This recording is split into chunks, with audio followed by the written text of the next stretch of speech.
에슬론 64, X86 64를 최초로 구현했고 인텔보다 먼저 64비트 시대로 넘어갔습니다.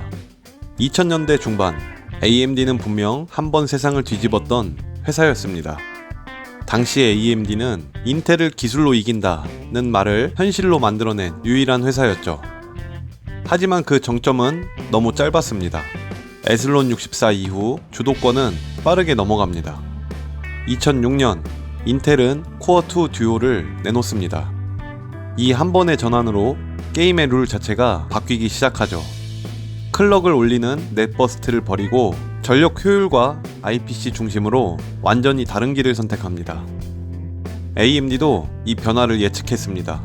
문제는 따라갈 수 있는 체력이 없었다는 점이에요. 인텔의 코어2 이후 거의 쉬지 않고 전진합니다. 코어2, 네알렘, 샌디 브릿지, 각 세대마다 공정이나 플랫폼 등 모든 면에서 안정적인 진화를 이어갔죠. 특히 샌디 브릿지는 성능, 발열, 가격까지 사실상 완성형에 가까운 CPU였습니다. 이 시점에서 AMD와 인텔의 격차는 단순한 성능 차이가 아니었습니다. 공정이나 자본, 그리고 인력에서도 모든 조건은 이미 기울어져 있었습니다. 당시 인텔은 세계 최고 수준의 공정을 자체적으로 개발하고 운영했죠. 반면 AMD는 공장을 떼어내 글로벌 파운더리로 분사한 직후였고 공정 안정성은 계속 흔들립니다. 자본 규모는 비교조차 어려웠고 인력 역시 핵심 엔지니어들이 차례로 빠져나가던 시기였습니다. AMD는 인텔과 같은 방식으로 싸우면 절대 이길 수 없다는 걸 이미 알고 있었죠. 그래서 AMD는 계산을 합니다. 클럭 경쟁은 끝났고 공정 경쟁도 불리하다. 그럼 다른 무기는 무엇인가? AMD가 선택한 답은 구조 자체를 바꾸는 것이었습니다. 단일 코어를 강하게 만드는 대신에 한 번에 더 많은 코어를 더 적은 면적과 전력으로 만들자는 것이죠. 이론상으로는 아주 합리적인 발상이었습니다. 이때 불도저 프로젝트가 시작됩니다. 문제는 이 선택이 성공하면 대역전이지만 실패하면 치명상이라는 점이었어요. AMD에서는 더 이상 물러설 수 없었고 시작을 알리는 주사위를 던지게 됩니다. 불도저는 당시 기준으로 굉장히 그럴듯한 미래를 보고 만든 설계였습니다. 이걸 이해하려면 먼저 그 시대의 공기를 봐야 합니다. 2000년대 중반 CPU 업계는 하나의 결론에 도달합니다. 클럭으로 성능을 올리는 시대는 끝났다. 인텔의 넷버스트, 특히 프레스캇은 그 사실을 잔인할 정도로 증명해냈죠. 5GHz는 기술적으로 가능한 숫자였지만 제품으로는 불가능한 영역이었습니다. 분기 예측, 아웃 오브 오더 실행. 이미 CPU 설계자들이 쓸 수 있는 대부분의 카드가 한 번씩은 나와있던 시기였습니다. 싱글코어 성능을 세대마다 20%, 30%씩 올리는 건 점점 어려워졌죠. 클럭도 막혔고 싱글코어도 포화에 가까워진 상황.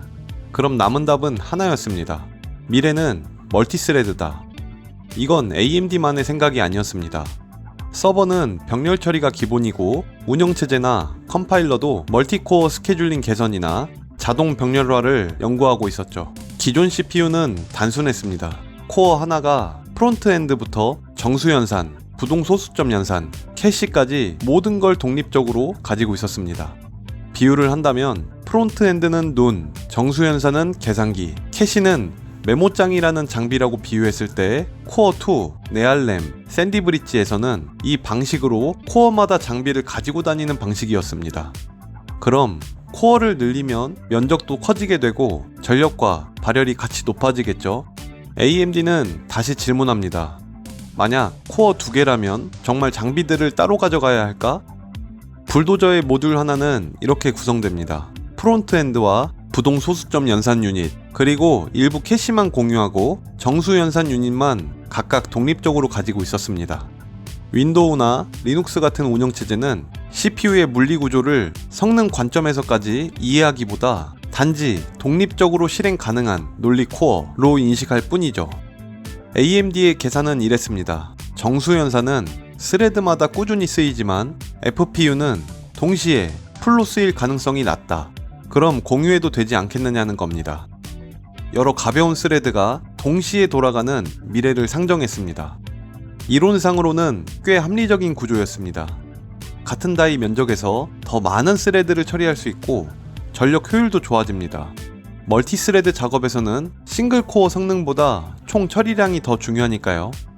이 구조가 미래의 소프트웨어와 더 잘 맞을 거라고 믿었습니다. 그래서 분명히 말할 수 있는 건 불도저는 헛소리로 만든 CPU가 아니었습니다. 업계 전체가 멀티코어 병렬 처리로 간다고 믿던 시기에 그 흐름을 가장 극단적으로 받아들인 설계였죠. 실제로 이런 방향은 서버의 CPU나 GPU 그리고 효율 코어 개념으로 이어집니다. 개념 자체는 틀리지 않았어요. 하지만 이 방식은 미래의 소프트웨어를 가정한 설계였다는 점이었죠. 2011년의 PC 환경은 그 미래를 아직 받아줄 준비가 전혀 되어 있지 않았습니다. 불도저의 모듈 구조는 모듈 하나에 코어 2개로 보이게 만들었습니다. 정수연산 유닛이 2개니까 물리적인 2코어다. 그럼 모듈이 3개가 있다면 6코어, 4개가 있다면 8코어가 되는데 운영체제의 스케줄러에서는 이렇게 판단합니다. 아, 코어가 많네? 그럼 아무데나 스레드 뿌리자. 하지만 엉뚱하게 같은 모듈 안에 두 스레드가 동시에 실행됩니다. 더 큰 문제는 이 두 스레드가 프론트엔드도 FPU도 일부 캐시도 같이 사용하고 있었죠. 서로 경쟁하고 방해합니다. 그리고 대기했죠. 이건 멀티코어가 아니라 병목 구조였습니다. AMD는 나중에 윈도우 업데이트를 통해 스케줄러를 수정하게 됩니다. 가능하면 같은 모듈에 스레드를 몰아넣지 않도록 말이죠. 하지만 첫 인상은 끝났습니다. 불도저는 클럭을 높이기 위해 구조를 단순화했습니다. 그 대가로 클럭당 성능인 IPC가 크게 떨어졌죠. 같은 3.5GHz라도 불도저는 이전 페넘2보다도 느린 경우가 많았습니다. 유저 입장에서는 이렇게 느꼈어요. 클럭도 높고 코어도 많은데 왜 체감은 더 느리지? 이 순간부터 불도저는 실패작으로 낙인 찍히기 시작합니다. 게다가 당시 게임은 메인 스레드 하나가 성능의 대부분을 좌우했고 나머지는 부수적으로 아직 싱글 스레드 기반이었습니다. 그래서 이 문장이 나옵니다. 불도저는 존재하지 않는 세상을 너무 진지하게 준비했습니다. 이 모든 걸 AMD는 정말 몰랐을까요? 아니요, AMD도 알고 있었습니다. 하지만 AMD는 한 가지 유혹에 빠져버립니다. 바로 숫자죠. 과거 인텔 펜티엄 4 클럭에 집착하던 시절에 프레스캇이라는 실패를 남겼습니다. 불도저 시대의 AMD는 코어 수에 집착합니다.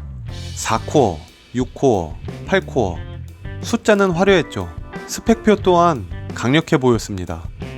하지만 그 코어는 완전한 코어가 아니었습니다.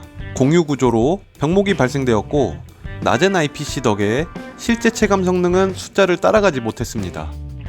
결국 인텔은 기가헤르츠에 속았고 AMD는 코어 수에 속았습니다. 와트당 성능이 동급 인텔 CPU보다 명확하게 떨어졌습니다. 이 문제는 데스크탑에서만 그치지 않았습니다. 서버 시장에서는 훨씬 더 치명적이었죠. 서버는 얼마나 빠른가 보다 얼마나 효율적인가를 먼저 봅니다. 같은 성능을 내기 위해 더 많은 전기를 쓰고 더 많은 냉각이 필요하다면 그 CPU는 선택지에서 탈락되죠. 불도저는 바로 그 기준에서 완전히 분리했습니다. 불도저를 서버로 도입하면 성능은 비슷하거나 오히려 낮은데 전력 비용과 냉각 비용은 증가하죠. 결국 운영 비용만 늘어난다는 점에서 불도저 계열은 서버 시장에서도 거의 선택받지 못했습니다. 이 지점에서 OEM 제조사들도 움직이기 시작합니다. OEM 제조사들은 CPU 하나만 보는 게 아니죠. 전력, 발열, 쿨링 설계, 그리고 제품의 안정성이나 소비자 클레임까지 모두 계산합니다. 불도저는 이 모든 면에서 부담이 큰 부품이었습니다. 그 결과 OEM 라인업에서 불도저 기반 제품은 빠르게 줄어들거나 아예 제외되기 시작합니다. 이건 단순한 인기 하락이 아니라 신뢰의 붕괴였습니다. 결국 현실과 어긋난 선택을 하게 되었고 AMD에게는 되돌릴 수 없는 교훈으로 남게 됩니다.